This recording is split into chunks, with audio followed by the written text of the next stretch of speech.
जब लग गुरु मिले न साचा, तब लग गुरु करो 10 पांचा।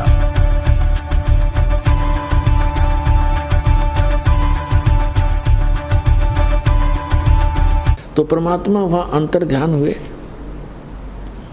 और रावण के दरबार के अंदर प्रकट हो गए। जहाँ पर लाखों आदमी बैठे हों तो वो कितना बड़ा महल होगा, इतना लंबा, बीच में गेट, ऊपर ऊंची स्टेज के ऊपर बीच में गैलरी, स्टेज पर बैठा रावण। जो ही उसने देखा कि ये आदमी महात्मा अंदर किसने आने दिया, रावण ने आदेश दिया गर्ज के पहरेदार को बुलाओ। उसने कैसे इसको अंदर आने दिया, आज हम गुप्त मीटिंग कर रहे हैं। तब तक परमात्मा निकट आ गए और कहा, जी आपके पहरेदार का दोष नहीं, आपके गेट कीपर ने कति मना कर दिया था और यहाँ तक कहा था कि अंदर का संदेश बाहर आ सकता है, बाहर का संदेश मैं अंदर नहीं जाने दूंगा और आपको तो जाने ही नहीं दूंगा। तो रावण ने पूछा कि तू आया कैसे, फिर जबरदस्ती आया कि नहीं? उसको पता ही नहीं मैं कैसे आया। तो परमात्मा एकदम अदृश्य हो गए, अंतर ध्यान हो गए और फिर तुरंत वहीं प्रकट हो गए।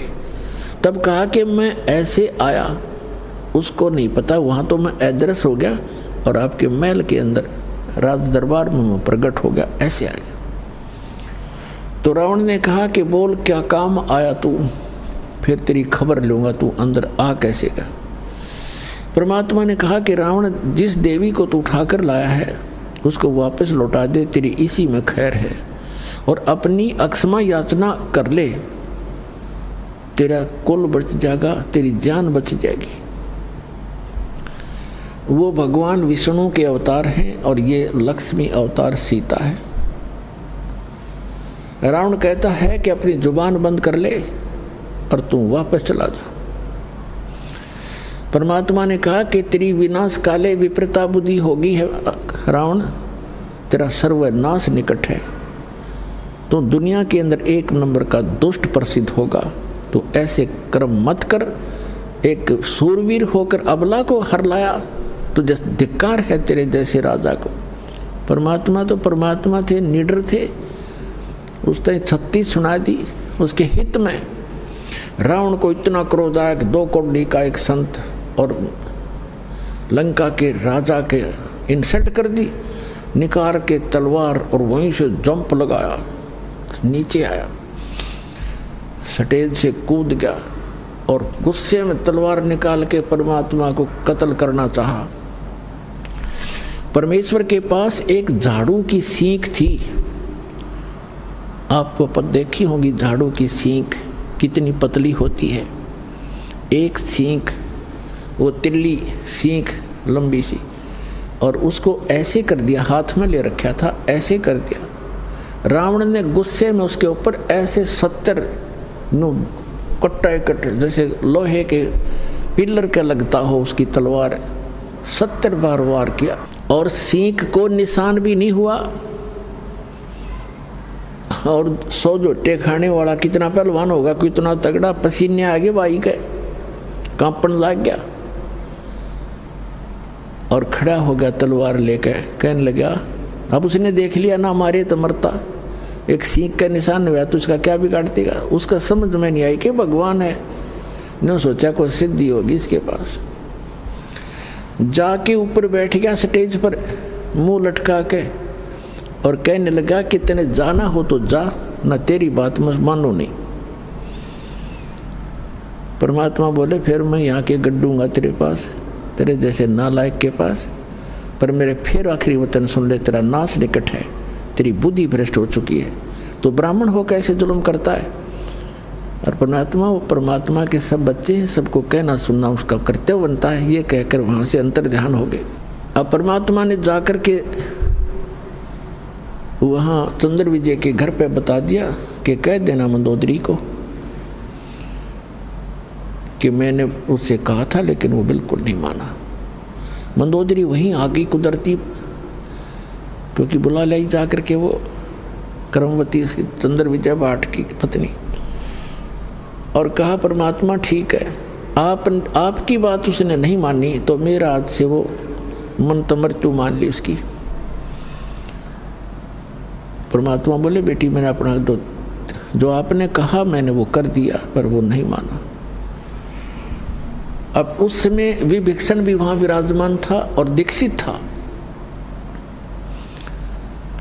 उसने घर आकर बताया कि अपनी भाभी जी को बताया मंदोदरी को कि मंदोदरी आज तो मेरे भाई ने परमात्मा का कत्ल कर दिया होता, पर परमात्मा ने ऐसी लीला करी कि एक सीख ले रखी थी झाड़ू की और ऐसे करती और उसने 70 वार उसको बहुत ज़बरदस्त ताकत से 70 वार किए, टस से मसली हुई और मान्या फिर भी नहीं। तो पुण्यात्माओं कहने का भाव ये है कि फिर क्या होता है, जैसे कि आपको कथा सुनाई थी कि नल और नील नाम के 2 आपस में मौसी के बेटे थे, उनकी माताएं बहन थी। दोनों ही अपने पूर्व जन्म के संस्कारों से और प्रारब्ध के दुख से दुखी थे, कष्ट से। उन दोनों को बहुत मानसिक परेशानी भी थी, शारीरिक कष्ट भी थे।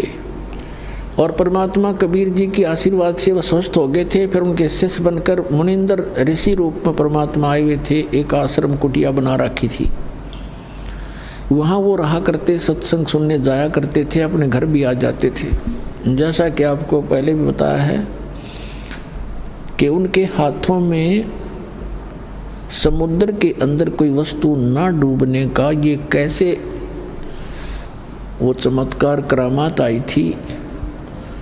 ये दोनों कबीर साहब के पास गए थे पहले, उससे पहले सब जगह इन्होंने अपना सारा इलाज भी करवा लिया था और सभी ऋषि महर्षियों ने बता दिया था कि ये तुम्हारे प्रारब्ध के अंदर, तुम्हारे प्रारब्ध में लिखा है, ये दंड तुम्हें भोगना पड़ेगा, इसको कोई विश्व में काट नहीं सकता।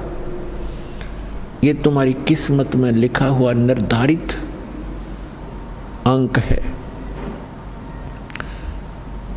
लेकिन फिर भी आत्मा को मालूम है कि परमात्मा एक ऐसी शक्ति है कि वह सर्व संकट और सब पापों का नाश अवश्य कर देते हैं। इसलिए परमात्मा की खोज में संतों के पास जाते हैं और संत ही रूप में परमात्मा आते हैं। वैसे तो हमने परमात्मा की परिभाषा गलत सुन रखी है,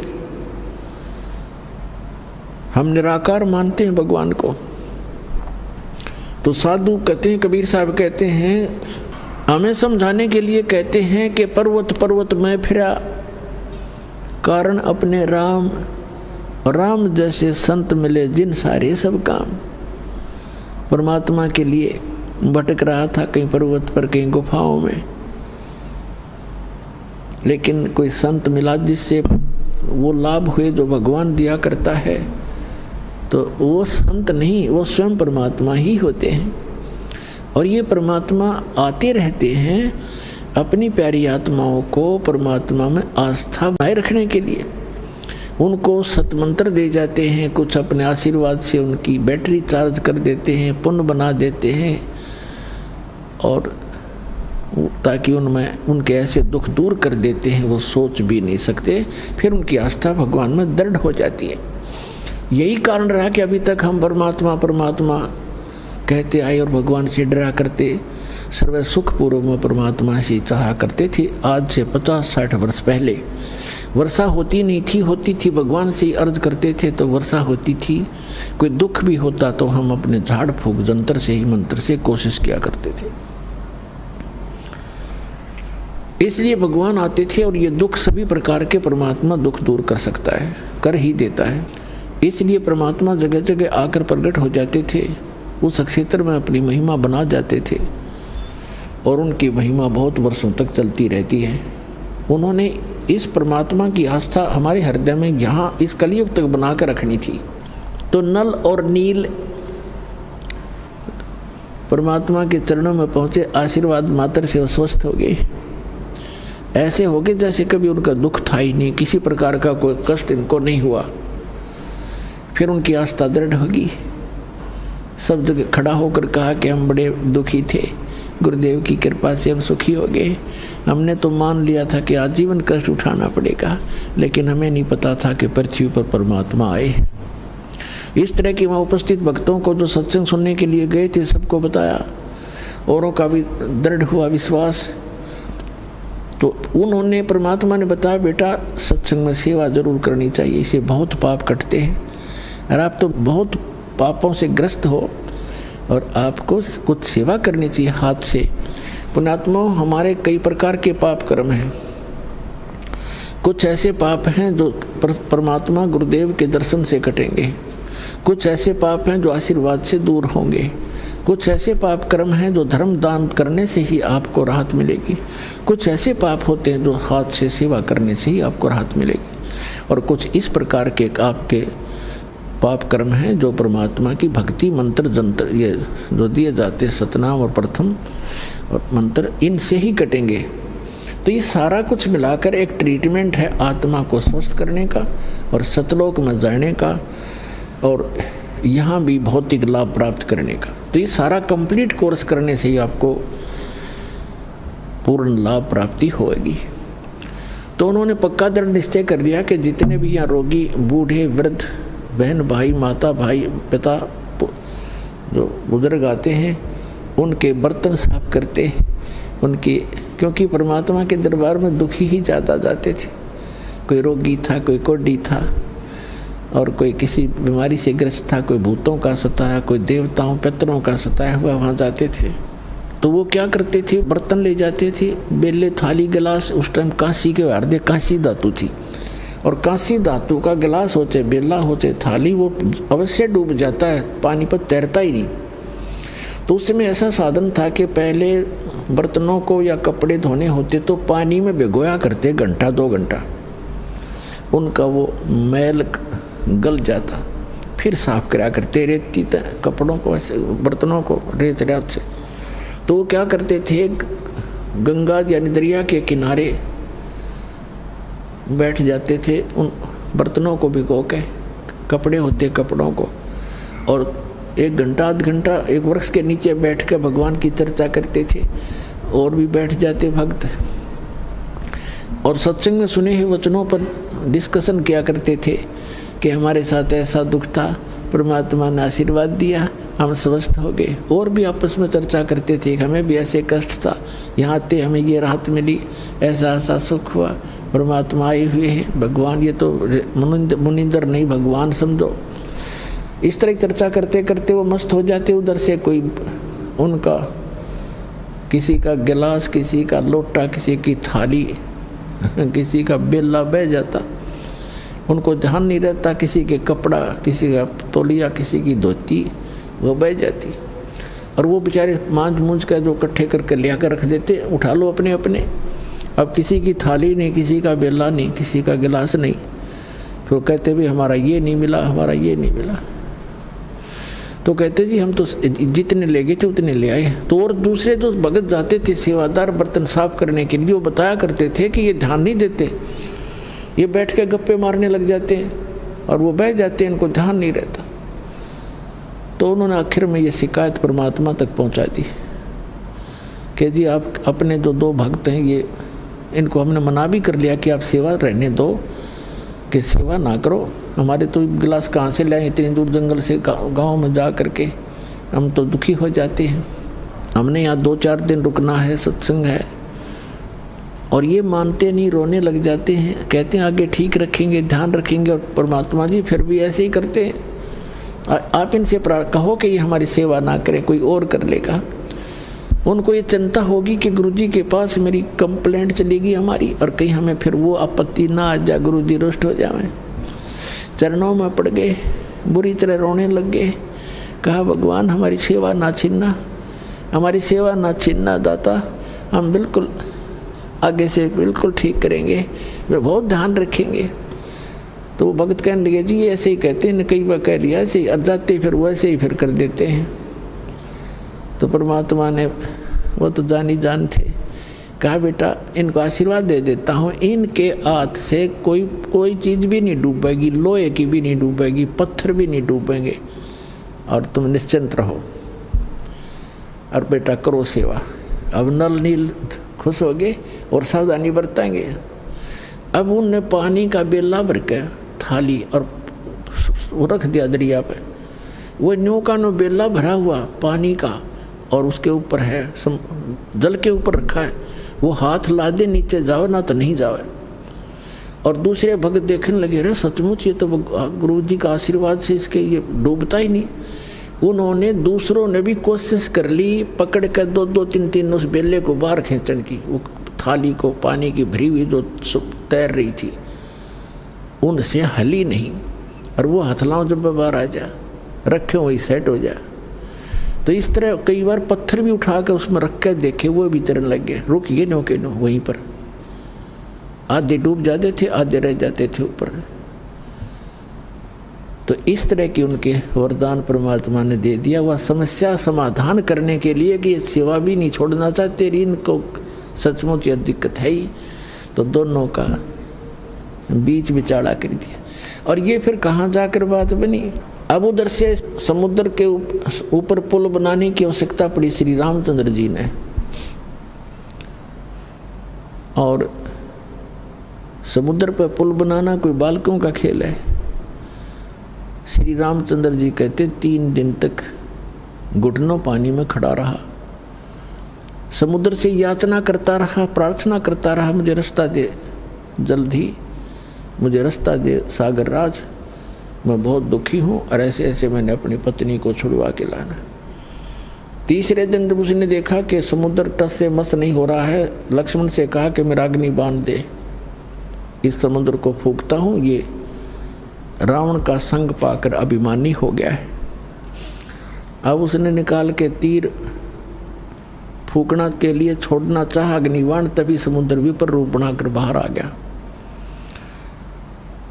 और भगवान श्री राम से कहने लगा कि भगवान ऐसा अनर्थ ना करो, यदि आपने जल को फूंक दिया, मुझे फूंक भी दिया, तो ये गड्ढा बन जाएगा, आप फिर भी सफल नहीं हो सकोगे इसमें से जाने के लिए, और बहुत बड़ा संसार बसा हुआ जीव जंतु, आपको पाप लगेगा। ऐसा काम करो कि लाठी भी ना टूटे और सर्प भी मर जा। भगवान श्री रामचंद्र जी ने कहा कि फिर ऐसा कौन सा उपाय है बताइए। आपकी सेना में ये नल नील और भी पहुंच गए वहाँ पर, फिर तो सारे जंगल में जितने रहा करते थे कुछ सब इकट्ठे हो गए, लाठी ले गए। ये भी वहाँ गए हुए थे उस सेना में कि विपर रूपधारी समुद्र ने कहा कि आपकी सेना में नल और नील नाम के 2 ऐसे कारीगर भी हैं, वह शिल्पकार भी थे, जैसे मकान बनाने वाले। 2 ऐसे सैनिक हैं आपकी सेना में, उनके हाथों में उनके गुरुदेव द्वारा दी गई ऐसी शक्ति है कि पत्थर भी तैर जाएंगे, कोई वस्तु नहीं डूबती, वो पत्थर रख, कोई चीज़ रख दें वो तैरती रहती है, और चाहे उसके ऊपर कितना बलशाली व्यक्ति खड़ा हो जाए वो डूबती नहीं, ताकतवर वजनदार। तो श्री राम ने कहा भी नल नील को बुलाओ, नल नील आए। उनसे कहा कि भाई एक ट्रायल दो, अपनी कोई पत्थर रख कर दिखाओ, आपके हाथों में करामात बताई है हमने और हमें ज़रूरत है यहाँ पुल बनाने की। नल और नील दोनों अभिमान में आगे, ये महाराज जीव ने उसने सोचा कि यदि हम अपने गुरु जी को याद करेंगे, मंत्र तंत्र करेंगे, अपना मंगलाचरण, तो श्री रामचंद्र जी ने सोचेंगे ये तो कहीं भगवान की स्तुति करके इन्होंने शक्ति प्राप्त की है। यानी उस अभिमान आना था, ऐसे काम बिगड़ा करता है, किसी प्रकार भी हो जाए गड़बड़। उन दोनों ने उस दिन तुरंत पत्थर उठाए, अहम था उस दिन। उन्होंने वैसे तो पत्थर उठा कर रखे करते थे, कोई कुछ भी चीज़ रख देते। उस दिन उनके अंदर एक विशेष दोष था मन में, इसलिए फेल हो गए। पत्थर उठाए रखे, दोनों के डूब गए। अब उनको तो कॉन्फिडेंस था कि अवश्य तैरेंगे, और लाइट आ गए, फिर दूसरे भी डूब गए, फिर लाइट आ गए, वो भी डूब गए। अब श्री रामचंद्र जी कहने लगे, समुद्र की तरफ देख रहे थे, ये सोच, ये कहने, मानो ये कहना चाहते हैं कि झूठ बोल रहे थे। उसी से में उस विपर रूपधारी समुद्र ने कहा कि नल नील तुमने अपना सतगुरु याद नहीं करे, उनको याद करो। तो उनका बात याद आ गई। फिर उन्होंने परमात्मा को याद किया, और वो तो आना ही था, क्योंकि श्री रामचंद्र भी दुखी, रावण का अंत आ लिया था, उसकी टिकट भी कटवानी थी।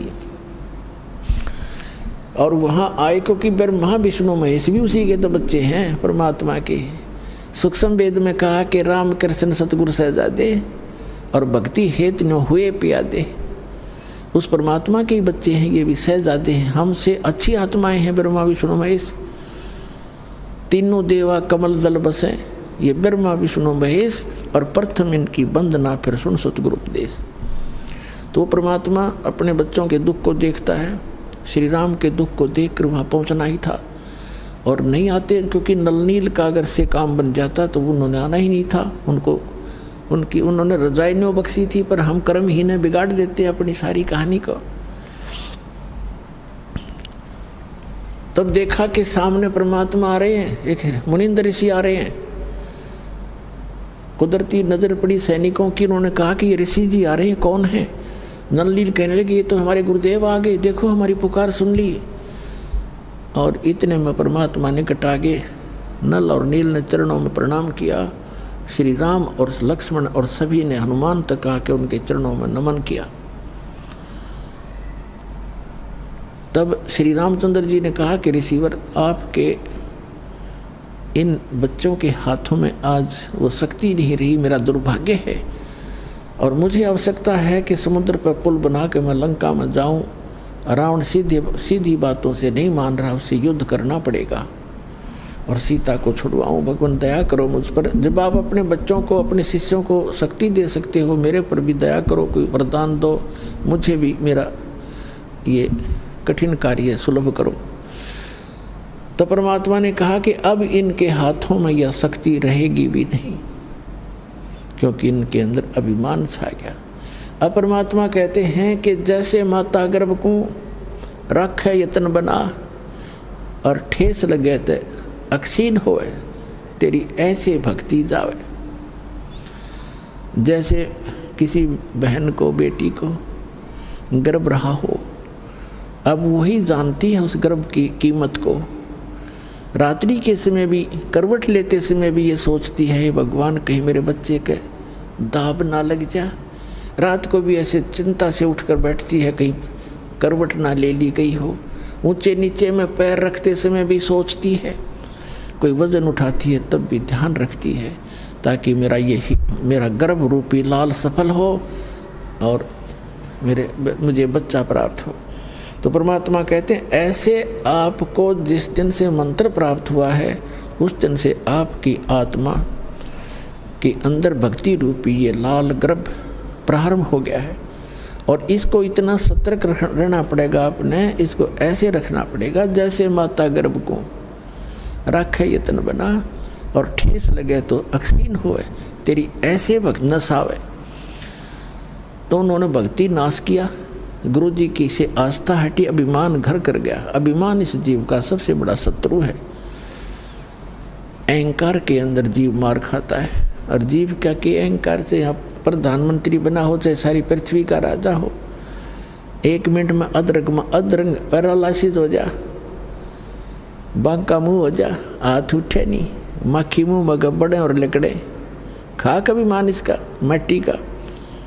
तो हमारे को काल ना अज्ञान से इतना मूर्ख बना दिया कि हम इस मिट्टी का भी मान कर लेते हैं, अपने को सुपीरियर मानने लग जाते हैं। हमारी बुद्धि भ्रष्ट कर रखी इस काल ने। तो पुण्यात्मा, तो श्री रामचंद्र जी ने कहा कि भगवान फिर मेरे ऊपर तो बड़ी आपत्ति आई है, कुछ दया करो, एक पुल बन जाए इस पर, समुद्र के ऊपर। तो परमेश्वर ने कहा कि आओ मेरे साथ साथ। हाथ में एक सोटी ले रखी थी, डोगा जैसे आजकल बूढ़े रखा करें, सोटी वैसे भी रखते हैं, जैसे कोई कुत्ते बिल्ली से बाहर जाते हैं तो रख लेते थे। वो एक सोटी थी, डंडा था, उसके साथ ऐसे लाइन खींच दी रेखा, एक बहुत बड़े पहाड़ के चारों तरफ गए, और कहा कि इस रेखा के अंदर अंदर के पत्थर उठा लीजिए, ये सब हल्के कर दिए हैं, इससे अपना पुल बनाओ, बन जाएगा। अब वो पत्थर उठाए गए, उनकी ट्रायल ली गई, बिल्कुल आसानी से ऊपर तैर जाते हैं। अब नरनील दोनों शिल्पकार भी थे, उन्होंने उनको काट तराश के एक दूसरे में फंसा के भी ऐसे एडजस्ट कर किए उन्होंने। इतना योगदान उनका फिर भी रहा, लेकिन वो परमात्मा कबीर जी की कृपा से मुनिंद्र रूप में आए, भगवान की दया से समुद्र पर वो पुल बनाने में श्री रामचंद्र जी सफल हुए थे। जगत का पेखना पेख्या धनी का, नाम न लेखा जगत का। पेखना पेख्या धनी का, नाम न लेखा। उसने ऐसे कर दिया, उसने ऐसे कर दिया, जो करने वाला उसका कितना जिक्र भी नहीं हमारे हम करते। तो पुण्यात्माओं, इस प्रश्नों के उत्तर सुनकर वो भक्त इतना प्रभावित हुआ जी, बात तो आपकी सारी नई नई लगे हैं, पर हृदय में जगह बनावे। और कुछ कुछ मुझे आपकी बात में दम लगा। अब पुण्यात्मा हो, प्रथम बार ये पुराना पेंट इतना जबरदस्त हो रहा है आपके हृदय में, पुराना ज्ञान अज्ञान। अब पुराना पेंट कहीं हो रहा, और नए पेंट ने के जल्दी सी टकने दे। लेकिन दास के पास वो रेगमार है, कति खुर्च दूंगा और ऐसा कर दूंगा कदे भी ना उतर आजीवन। परमात्मा कहते नौमन सूत उलझिया, ऋषि रहे झकमार, और सतगुरु ऐसा सुलझा दे उलझन दूजी बार। इस अध्यात्म मार्ग को परमात्मा कबीर जी की दया से, गुरुदेव जी की रजा से ऐसा सुलझा दिया है, इस कलयुग में नहीं उलझ सकता। को उलझाना चाहोगा तो भी नहीं उलझेगा। ऐसा मक्खन बना के दर दिया ताकि